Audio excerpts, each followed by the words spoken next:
Dragon Ball Super has returned after its week-long break, and like always, there is a ton of new stuff to cover. The first of which is Vegeta vs Frost. Now, I usually like to compare Dragon Ball Super's fights to previous fights in Dragon Ball Z, and the fight between Vegeta and Frost reminded me so much of the fight between Vegeta and Pui Pui back in the Majin Buu arc. However, instead of knocking him around, Vegeta straight up one-punched this guy through the barrier that was created by Vados, and I've heard some people say that the fight was too short, but you have to realize that Vegeta had no intention of losing this fight. He wasn't about to go in there and risk getting poisoned like Piccolo and Goku did, so it makes sense for him to end it as quickly as possible. Now, as expected, Frost is out of the tournament, and directly after he loses, Goku talks to Beerus. He asks him if he can get reinstated in the tournament, and anyone who predicted that Goku would be making a return in this tournament was 100% correct. However, he will not be fighting last. Beerus tells him that he will fight whenever Vegeta loses, and that Monaka will stay as the final member on the team. This episode was the first time we have ever seen Beerus genuinely worried or concerned. He is literally sweating at the thought of Monaka.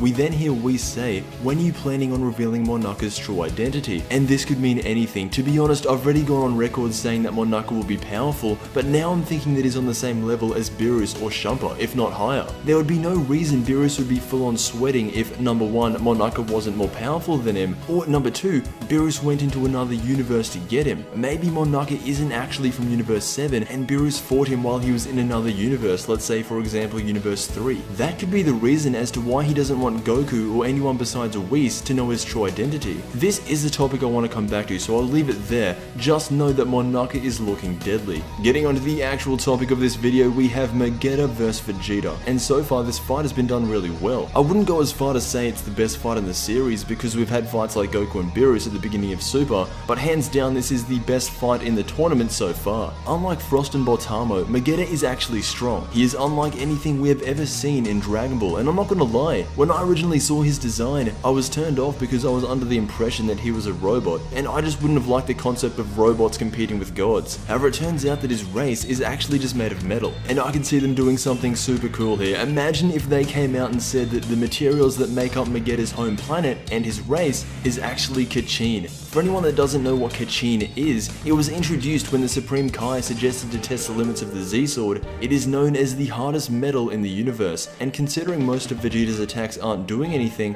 I feel like that could be a justification for that. Now, Magetta has this weird ability. Whenever he drinks lava, he grows in strength. It's almost like his own version of the Super Saiyan transformation. Even still, when he powers up, Vegeta is still able to dodge all his attacks in base form. It isn't until Magetta actually starts firing out lava from his mouth in what looks like the first beam struggle of the tournament. Keep in mind, Vegeta is still in base form, while Magetta is in his powered up form, and for the most part, I would still say Vegeta is stronger. After the beam struggle, Vegeta turns into a Super Saiyan, and that is where the episode cuts off. In the next episode preview, we see Vegeta powering up for a final flash in his Super Saiyan state, and I'm calling it now, that will be the end of Magetta. So far out of Frost and Botamo, Magetta is by far the most powerful. I wish I could compare him to a character in Dragon Ball Z, but honestly in terms of design and technique, he is completely original. In relation to his power, we can only estimate how strong he is. Just a quick guess by me, I would maybe say Frieza's final form, but not his golden form in Resurrection F.